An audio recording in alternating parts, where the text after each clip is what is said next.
breaking barriers and bridging the gaps between patients and doctors.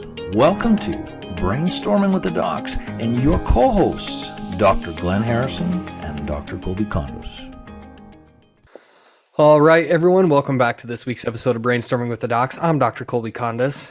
Dr. Glenn Harrison, what's up, buddy? Hey, doing well. I'm feeling once in a while. I like this podcast. I like this episode that we're going to be talking about because we all require pressure. I believe pressure is what makes the world go round. Time and pressure makes diamond, baby. Oh, I like that.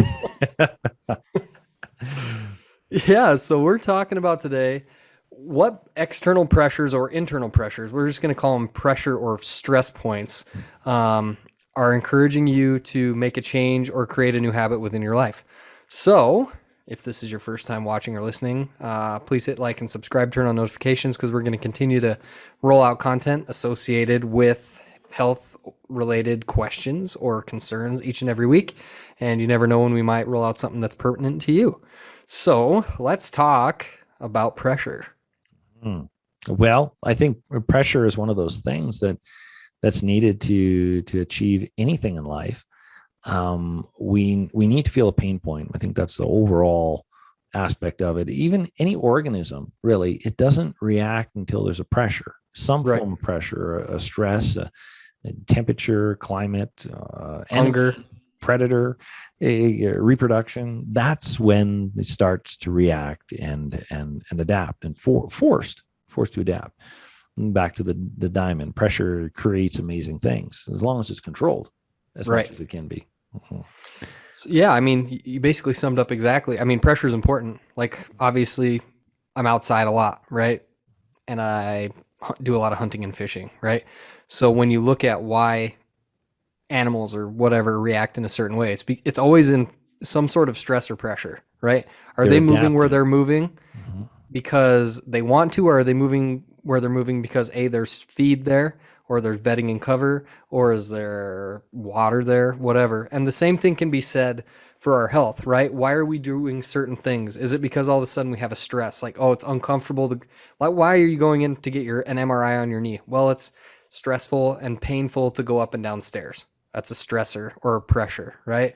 Why are you interested in losing weight and controlling your diabetes? Well, I was starting to lose feeling in the bottom of my feet, right? That's a pressure. That's a stress. Weight, the insecurities, not fitting into clothes.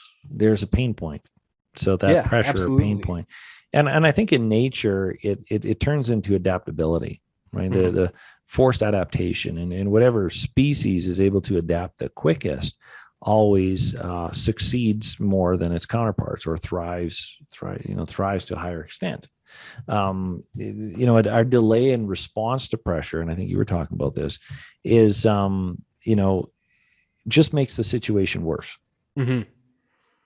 especially with health. Yeah, absolutely. I mean, you look at it, the longer you take to adapt and address issues, right, or pressures, or points of friction or stress, whatever you want to call it, the further. I always use the analogy, if you're driving away from a point, right, and say that point is optimum health or whatever you want it to be, the longer your foot's on the accelerator, the longer it's going to take you to turn the car around and drive back to where you want to be, right? So the longer you ignore it, so you say you have numbness in your feet, right? Oh, it just starts out as numbness and tingling occasionally, intermittently, right? And we continue to do the diet and lifestyle or whatever we're doing, or we continue to ignore the stress and the pressure, and eventually it's happening more frequently, right? And eventually it's happening all the time, and then the pain and tingling is moving up. Well, had you just addressed it at the beginning, you'd be at a closer point to not having the numbness and tingling, then all of a sudden it's just below your knee. You know what I mean? The responding, making the change with less pressure, the first signs of pressure versus, the iron fist that's slapping you across the face. And I think that you actually stole this from you, because we were trying to talk about like why certain people do certain things. And it was kind of like an aha moment for me, right? When you said, no one changes anything until the pain of not changing is worse than the pain of changing. I was like, yeah, you're absolutely right. I mean, true. I always say we're at a crossroads, and we don't move. We're calculating our pain level, our pressure all the time. We're like these, we're like pressure sensors, and we're picking the least amount of pressure, the least amount of stress. And if sitting here and feeling my, I don't know, the numbness and tingling in my foot, or just in my leg, not all the way down to my foot yet, just it might, if it's not a bigger pressure, a bigger stress, a bigger pain point, then I don't know, going to see Dr. Kolby, and Dr. Kolby is going to run you through a gauntlet of strategies and lifestyle implementations. And I'm going to have to look at myself, and I'm going to have to make changes in my life and watch what I eat and all this. Oh, well, that seems scary. That seems painful. And it's the unknown. This numbness and tingling in my leg. It's known. It's not too bad yet. Yeah.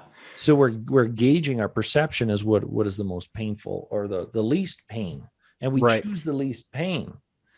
And that's, when doing nothing will only change when doing nothing is more painful than doing something. Right. And I think that is like an absolute beautiful analogy. It's painful. So I don't know where you got that, but it's absolute genius. Carrie Thrall. I wish I could steal this from her, but Carrie Thrall said it on one of our podcasts when we talked about motivation. I don't know. It's on our podcast. I'll put a link in. Yeah. That was a good one too. She's very articulate. I like that one. Yeah. So what do we do? Like, what do we do when we finally acknowledge, like, oh, we got all this discomfort or pressure, stress? What do we do? I think the biggest thing is you have to acknowledge that you're having it. So step one, you got it. You already knocked it out of the park. What's step two? Well, what are you doing to cause the pressure or the stress? You know what I mean? Oh man, I've got like 50 million speeding tickets. Well, why do you have 50 speeding tickets? Well, I'm speeding. What behavior are you doing to get that stress? I remember telling a police officer, I don't know why this is coming in my head, years ago. I don't know how old I was. It wasn't that old. And that's what he asked me. He said, well, why are you speeding? I said, well, I'm just running late all the time. So I told him, and well, that wasn't a reason. And he said, well, it'll get a lot more costly for you if you keep leaving late. You might want to start leaving early. And that was an aha moment for me. I'll never forget. I was it's going to cost you a lot more money to be punctual, or less money to be punctual. There was more pain leaving late and getting another speeding ticket than just maybe waking up a little bit earlier and leaving earlier. So perfect analogy. I was judging the pain. Yep. Acknowledge your behavior and what's causing you to have the pressure or the pain. Is it lifestyle? Is it one of your habits? Is it, it can be whatever. I mean, you just use the perfect example. So, but I think the biggest thing here is to pay attention to the earliest sign of pain. And are you putting it off? Because we're good at putting it off. I think it's humanity's worst downfall is procrastination. Well, and it's a lot easier, like we talked about before. The further away you are from where you want to be, the longer it's going to take you to get back. So if you've just, you're traveling on your destination, you took one exit because you had to hit the rest area, and then you took a wrong turn. Well, don't keep going because you're going the wrong direction. So if you notice small things and you don't necessarily love what they're feeling like, acknowledge them, figure out what you're doing to cause them, and correct it. The earlier you correct it, the faster it'll correct itself.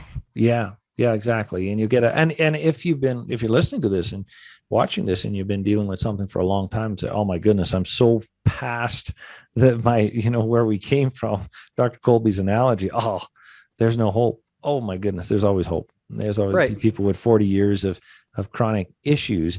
And it doesn't matter when you stop, you're stopping and you're starting to turn things around. Right. And it will get better. If you don't do anything, then you won't have any changes. That's what it comes down to. Yeah. If you continue to do what you're doing that's causing the pain, you're going to continue to have the pressure, the pain, or the friction. And sometimes, and sometimes, I think another thing, like even in business, and I know you and I both recognize this, pressure cultivates innovation. Pressure cultivates change. Pressure cultivates breakthroughs. In the whole business world during COVID, there were businesses that made it and didn't make it. the vast majority of businesses that made it through that, where they had to think of new things, there was a lot of they pain, adapted, but they adapted, because if they didn't, well, that they were weighing the pains as well. I can sit here and watch payroll disappear and watch the bank accounts empty and do all of that, or I can jump into an uncomfortable situations I've never even tried in my life before. But adapt and change. Yeah, and try something. Which was pretty cool. I mean, we all watched it, which it was really interesting. I thought it was fascinating. Yeah, so, well, hopefully, I mean, this was kind of a brief one, but hopefully it was inspiring, maybe. I don't know. I hope we inspired you. If you have something that's causing you, and it doesn't have to be, anything specific. It could be anything in the world. But if there's something that's bothering you, acknowledge it, figure out what you're doing to cause it. Yeah, don't put it off, because people will miss out on life, actually. Yeah. And Carrie Thrall talked about this in that podcast a little bit. When we don't change, nothing happens. But why do we change? Well, she talked about, it's less painful to stay in one spot than actually act on it to make a change. And it's having the courage to make that change. We've done a podcast on courage. But it can be done. It's just to acknowledge it. And myself, I've learned that, and I know you, because we talk every Friday, almost every Friday, that the pressures actually help us. I now embrace the pressure. I still don't like it. It's still uncomfortable. But now I know if I'm too comfortable too long in business, in clinic, I know then there's a problem. I'm missing out on something, or I'm putting something off. Just what is it? Yep, you got it. So it's like you're analyzing your behavior. What am I doing or not doing? Yeah, you can grow from this pressure. You just have to remember why it's there. Absolutely.